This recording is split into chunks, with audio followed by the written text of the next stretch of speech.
أعوذ بالله من الشيطان الرجيم. بسم الله الرحمن الرحيم. والذين آمنوا وهاجروا وجاهدوا في سبيل الله والذين آووا ونصروا أولئك هم المؤمنون حقا لهم مغفرة ورزق كريم. والذين آمنوا من بعد وهاجروا وجاهدوا معكم فأولئك منكم وأولو الأرحام بعضهم أولى ببعض في كتاب الله إن الله بكل شيء عليم. نن درس کې ان شاء الله العزيز سورة انفال پارہ نمبر 10 رکو نمبر 10 آیات نمبر 74 75 دو آیاتونه چې نو هغه ویلې کېږي. اوس دې آیات کې الله جل جلاله فرمایي هغه کسان چې ایمان یې راوړلو او هجرت یې وکړلو جهاد فی سبیل الله وکړلو او هغه کسان چې د هغوی ایمان راوړلو او د نورو مسلمانانو مهاجرینو مدد او نصرت یې وکړو الله وایي اولئک هم المؤمنون حقا دا چې دی نو هغه صحیح او کلک مسلمانان دي. نو اوس دې آیات کې څنګه چې دی نه مخکې چې نو هغه تیر شولو نو دی کې اوس هم هغه شانتې چې نو هغه ذکر کېږي.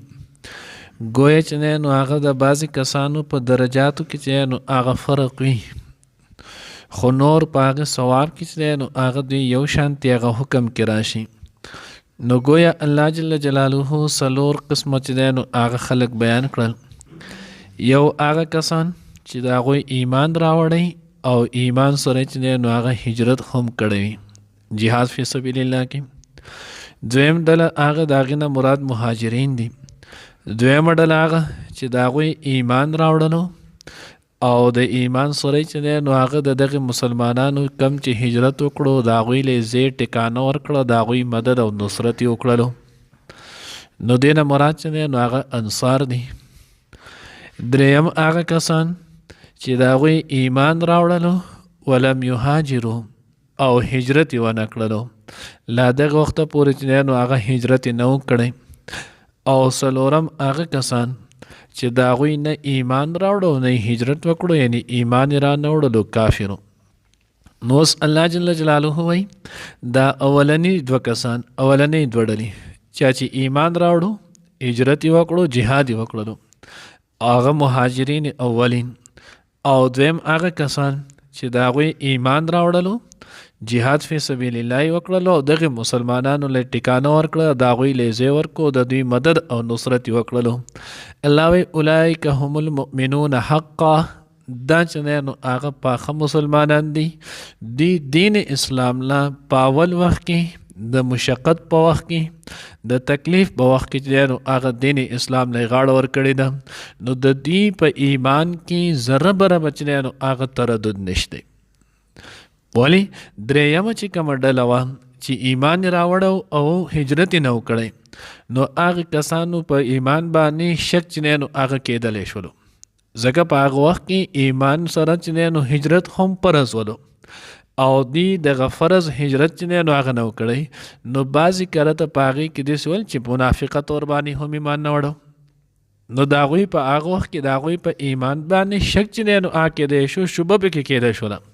خو دې کمو چې ایمان راوړو او هجرت یې وکړلو یا چې نو ایمان راوړو او د دغې مهاجرینو مدد او نصرت یې وکړو نو د دوی په حق کې خو د سره چې نو هغه رتۍ برابر چې نو هغه شک نشته ځکه الله رب العزت د دې دواړو حضراتو دپاره چې نو هغه بشارتونه او د الله پیغمبر چې نو هغه ورته بشارت نو ویل. حضور علیه الصلاة والسلام حدیث مبارک ما تاسو ته پرون ویلو چې نبی علیه الصلاة والسلام حب الانصار من الایمان انصارو سره محبت ساتل دا د ایمان چې نو هغه حصه ده او د انصارو سره چې نو هغه بغض ساتل دا د نفاق چې نو هغه حصه ده ځکه دا اولني خلق دی. اولئک هم المؤمنون حقا دی چې نو هغه رښتینې او ښه پاخه مسلمانان دي. لهم مغفرة ورزق کریم د دې دپاره چې نو هغه مغفرت دی د الله د طرف نه چې نو هغه د بخښنې اعلان ورته شوی او بیا چې څومره درجه اوچتې هغې ورځ نو هغه مقام او درجه چې نو هغه سوره ایمان کې تکلیف میلاو شي. مشهوره قاعده ده العطایا على متن البلایا سوره چې انسان باندې مشقت راځي، مشقت چې نو دین اسلام د پاره برداشت کې دور ول الله پاک بیا انعامات ورکړي.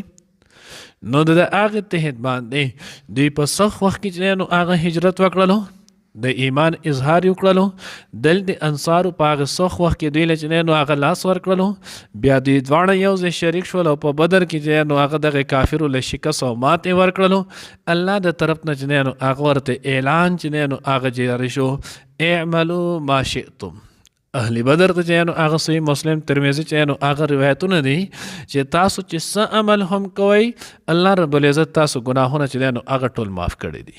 پس لدینه چې نو هغه ستاسو په عملنامه کې ګناهی کبیره چې نو هغه نشي راتلی. نو دې ځکه الله وایي لهم مغفرة، د دې لپاره مغفرت دی، ورزق کریم او روزي د عزتو. نو بعضې حضرات وایي دنیا کې ولا هم بیا الله رب العزت د سہولت چې نو هغه رزق ورکو بلا مشقت چې نو الله پاک د دې د رزق کفایت چې نو هغه کولو. او دغه شانتي د آخرت چې نو هغه د جنت رزق دی هم مراد دی، ځکه جنت کې چې کم روزي ملایږي نو هغه بلا مشقت ملایږي. یو سړی وایي چې زه مثال په طور کې دیونې نه په ولاړه باندې یو شی خورم، نو هغه به په حقیقت قدر راوچت شي. که دی وایي په ناسته دی خورم، حدیث مبارکه کې راځي ابواب صفت الجنت کې نو هغه دغه حدیث دی جو هغه به د پورې په ناستې په قدر راښکته شي. که دی وایي یاره زه خو ملاست یم اوس پاسېدی نه شم، په ملاسته چې نو هغه خورم، نو په ملاسته وایي. که دی اوس مثال په طور کې هلته به ګوره یخني مخني نه خو کله چې زه ما یخني کېږي بړستن نه پسې لاس هم نشم راوباسلی چې د خولې ته مې راشي، جو هغه به خولې ته چې نو هغه راشي. که دی وایي زه دې چک کوم جو هغه به په هغې طور راشي، که دی وایي کټ چې شي جو کټ به ورته راشي. نو ځکه الله وایي ورزق کریم، د عزت د اسانتیا چې نو هغه به رزق وي، دی چې څنګه غواړي هغه شانتي ومیلایي. الله دې موږ د هغې مستحق کړي. والذین آمنوا من بعد وهاجروا وجاهدوا. اوس د دې نه الله رب العزت دا کسان تذکره کوي چې چا بیا د دغه نه وروستو ایمان یې راوړلو، هجرت چې دی نو هغه یې وکړلو او جهاد یې وکړو. الله وایي معکم، دا هم ستاسو سره دي، دوی ستاسو چې نو هغه ملګري دي، دوی به ستاسو سره چې نو دغه شان الله پاک د طرف نه ورته د بخانې اعلان دی، د دوی دپاره هم رزق کریم دی. البته درجه کې به فرق وي، ځکه د هغوی په وړاندې په سخته کې چې نو هغه دین له لاس ورکړو، دوی د هغې نه وروسته په راحته کې ورکړو. نو د دې او ستاسو په درجه کې چې نو هغه به فرق وي، خو نور ایمانی کیفیت کې اوس دوی ستاسو سره چې نو هغه یو شانتي شول، ځکه ایمان تاسو راوړئ، ایمان دوی راوړو، هجرت تاسو وکړو، هجرت چې نو هغه دوی کړی، جهاد تاسو کوئ، جهاد چې نو هغه دوی کوي. نو په دغه اعتبار ستاسو سره یو شانتي شول، خو ستاسو د سبقت په وجه باندې تاسو د مخکې د هغې به تاسو ته جدا اجر و ثواب میلاویږي او دوی ته به هغه اجر و ثواب نه وي کوم چې تاسو ته د سبقت په وجه باندې میلاو شوی دی. فاولئک منکم، دی چې دی نو هغه ستاسو نه دي. و اولو الارحام بعضهم اولا ببعض فی کتاب الله، دا د هغې ماقبل حکم چې دی نو د هغې دپاره ناسخ دی، هغه حکم چې دی نو هغه پرې منسوخ شو.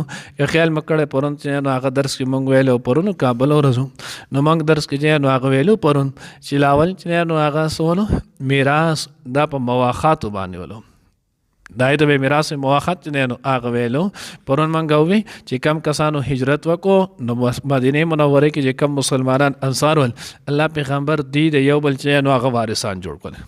بیا دغه نه ورستو چې حالات ښه شولو، فتح مکه چې نو هغه وشوله، هجرت حکم چې نو هغه ختم شولو، نو بیا الله جل جلاله هلته مکه کې نو هغه هم قریش اکثریت قبیلې چې نو هغه ټول مسلمانان شول، انصارو کې هم شول. نو الله جل جلاله د میراث هغه طریقې کار چې نو هغه واپس حق شانتي کړلو چې اوس به میراث نو هغه به رشتہ دار ته میلایږي، رشتہ دار نه ما سوا بل چاته چې نو هغه نه میلایږي. بیا به رشتہ دار کې چاته میلایږي نو راټول نه وړاندې چې نو هغه ذویل فروز دي، بیا د هغې نه وروسته چې نو هغه سني عصبه دي.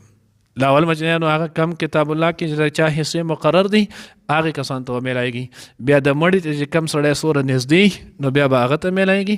اوس دا قانون الله ځکه ولګولو، و اولو الارحام بعضهم اولا ببعض فی کتاب الله، چې اولو الارحام نږدې خپلوان دا چې نو هغه سړي زیات حقدار دي د نورو نه چې کم د هغوی په نسبت لري دي، ځکه داسې خو چې بیا سلسله ولټولی شي نو دا ټول مخلوق د یو آدم علیه السلام او د بیبي حوا نه پیدا دي.